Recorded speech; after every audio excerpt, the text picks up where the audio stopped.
नमस्कार गाइज। हाँ, इस समय मैं रुद्रप्रयाग के कोट गांव में हूँ। तो आप देख सकते हैं जो कोट गांव है वो रुद्रप्रयाग अगस्त्यमुनि ब्लॉक का ये गांव है। तो आप देख सकते हैं ये सुंदर सा गांव मैं आपको दिखा रही हूँ। ये कोट गांव है और आप देख रहे हो मेरे पीछे ये दुनिया भर की छानियाँ वगैरह हैं। और जो ये छानियाँ हैं ये ऊपर इनके घर हैं और नीचे पूरे छानियाँ बना रखे हैं गाय भैंसों को रखने के लिए। तो ये पहले जो ये छानियाँ होती थी ये पूरे जो पहाड़ों में इस तरह की छानियाँ बनाए जाती, घर भी इसी तरह के होते थे, मैंने आप लोगों को कई बार दिखाया है। तो ये पूरे मिट्टी और पत्थर के बने हुए हैं। तो ऊपर से इनका पठार लगा हुआ है। तो पहले ये जो खान से निकलते थे, मिट्टी खोद कर यही निकलते थे। तो इन घरों में बिल्कुल भी बहुत कम लागत आती थी बनाने में।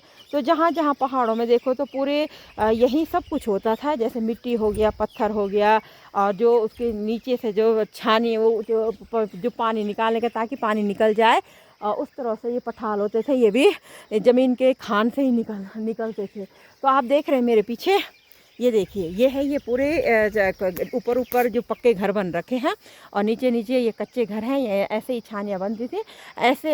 हाँ हाँ हाँ, इंसानों को रहने के लिए भी ऐसे ही घर बनाए जाते थे। तो आप देख रहे होंगे। तो गाइस देखिए ये कोट गांव का सुंदर सा नज़ारा है। और हाँ, रुद्रप्रयाग ब्लॉक का ये गांव है और कम से कम शिवानंदी घोलती से 12 किलोमीटर ये ऊपर है। और उधर और हरियाली क्षेत्र भी कहा जाता है। यहाँ की जो कुल देवी है हरियाली देवी है, उसी के इर्द गिर्द का ये गांव है। तो आज यहाँ कुछ उत्सव है हरियाली देवी का, जो यहाँ की कुल देवी है उसका कुछ महोत्सव, कुछ मेला टाइप का है। तो इसलिए मैं इस गांव में आ रखी हूँ। तो काफ़ी ऊपर है वो गांव जिसमें कुल देवी का कुछ मेला लग रहा है। तो दिवाली के अगले दिन माँ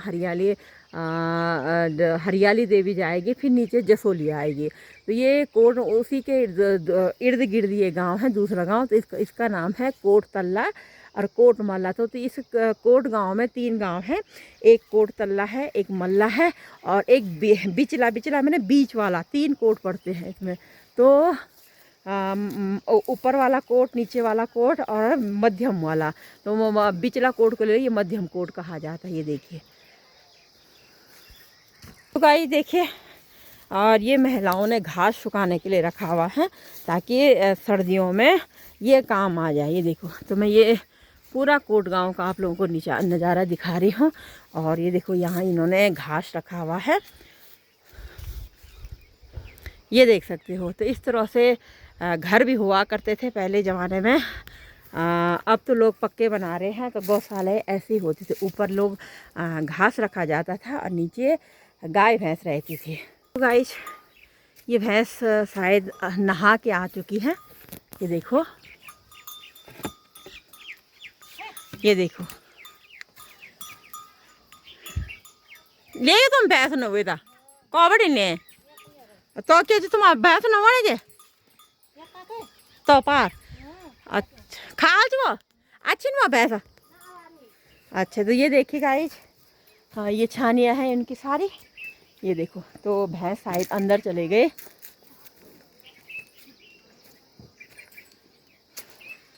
तो ये कोट गांव का मैं नज़ारा आप लोगों को दिखा रही हूँ। इधर भी इन्होंने इनकी छानियाँ हैं गाय भैंस रखने का, ये देख सकते हो। और ये घास सुखा रखा है ताकि सर्दियों में ये काम आए, तब जाके चारा नहीं मिलता है। तो आप मैं दिखा रही हूँ आप लोगों को। ये है पूरे घर इस तरह के रहते थे। 20-25 साल लोग इन्हीं घरों में रहते थे। अब तक सरकार ने भी इंदिरा आवास दे दिया, तब जाके लोग पक्के घर बना रहे हैं। तो ये भी पक्के घर होते थे। तो ये जो घर होते थे काफ़ी ठंडक होती थी इन घरों में। और ये मिट्टी के होते थे। गर्मियों में ये ठंडे होते थे, अगर सर्दियों में ये गर्म होते थे। ये देख सकते हो आप। तो हो गया दीदी, बांध दिया गाय भैंस हैं। तो इधर इनका नीचे नीचे नीचे आप घास रखते हो, ऊपर नीचे गाय रहती है। नीचे गाय ऊपर घास। अच्छा, ऊपर नीचे इन्होंने गाय रखी हुई रहती है, ऊपर इन्होंने घास रखा हुआ रहता है। तो ये है कोट गांव का सुंदर सा नज़ारा।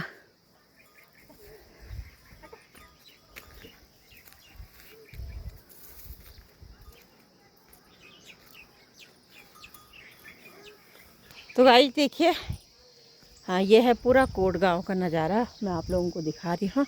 और ये इनके खेत वगैरह है। तो आजकल रबी की फसल बोई जा रही है, गेहूं की बुआई कर रहे हैं ये लोग। ये देखिए, तो पूरा हरियाली कांठा इसे कहा जाता है। तो मैं आप लोगों को दिखाऊंगी, इस तरह से है ये कोट गांव, अगस्त्यमुनि ब्लॉक का गांव है ये।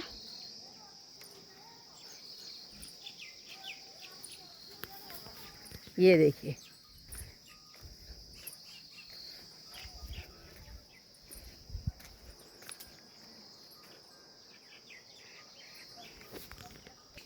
तो गाइस ये मैं भी हूँ और मैं आ रखी हूँ इस कोट गांव में। हाँ, अगस्त्यमुनि ब्लॉक का जो गांव है। तो इस तरह से मैंने आप लोगों को दिखाया था, इनकी ये छानियाँ हैं, गाय भैंस रखने के इस तरह से रहते हैं। और घर कहाँ है आपका? तो मत अब तुम लोगों की तैयारी कहाँ की? और अब तो दीदी देखो घास के ले जाने की तैयारी हो गई। तो इन्होंने गाय भैंस को स्नान करवा के लाए। ये यहाँ नहीं करवाते? उधर क्या है? अच्छा है वहाँ, तो शायद उनकी हौज है जहाँ हाँ भैंस स्नान करती हैं, जहाँ भैंस को नहलाया जाता है। तो ये अपनी दोनों भैंस को नहला के ला गया। अब इनको चारा लेने जाना पड़ेगा। कहाँ जाओगे चारा लेने? बहुत जंग देखो तो कितनी कर्मठ महिलाएं होती, पहाड़ी महिलाएं जो जंगल से घास लेके भी आ गए हैं। अभी 10 भी नहीं बज रही है, तो कितनी सुबह ये जंगल गए होंगे। क्या तुमने खाया होगा, नाश्ता वगैरह किया था? थोड़ा रोटी बनी। तो देखो इन्होंने नाश्ता भी बनाया। हाँ सुबह कितने 4 बजे बनाया नाश्ता? 4 बजे इन्होंने नाश्ता बनाया, 5 बजे ये जंगल गए और 9 बजे तुम लेके आ गए, घास का भारा लेके आ गए। और तब उसके बाद इन्होंने भैंस को नहलाया धुलाया और घास चारा चूरा दे के अंदर बांध। अब कहाँ जाने की तैयारी है? अब देखो, अब इन्होंने दिन का लंच बनाना है। तो सलाम इन पहाड़ी महिलाओं को, कितनी कर्मठ महिलाएं होती हैं। तो जब ये इतना काम करते हैं तब जाके ये कितना फिट है, कितना स्लिम शरीर है इनका। तो पहाड़ की जो महिलाएं होंगे आपको ऐसे स्लिम दिखेंगे, क्योंकि वो दिन भर काम में लगी रहती हैं। तो फिट रहती है, खुश रहती है। तो ये दीदी तुम खुश रहते हो इस चीज़ से? हस्बैंड कहाँ रहते हैं आपके? गाड़ी चला। गाड़ी कहाँ? यही। अच्छा, तो हस्बैंड इनके ड्राइवर हैं। और इन्होंने बच्चे कितने हैं? दो बच्चे हैं। और गाय 2 भैंस रखी हुई है। तो देखो जरा इन पहाड़ी महिलाओं का। और सास वगैरह भी है? अच्छा, कितने हो देवरानी जेठानी? अकेली देवरानी जेठ अकेली है ये जी। अपने घर की अकेली बहू हो, और तो सारा घर का सारा जिम्मेदारी इनके ऊपर है। तो ये है पहाड़ी महिलाएं। तो मैं सुंदर सा नज़ारा ये दिखा रही हूँ आप लोगों को। कोट गांव का है ये, छानियाँ है और ऊपर इन लोगों के घर है, ये देख सकते हैं। तो इस तरह से छानियाँ हुआ करती थी। वो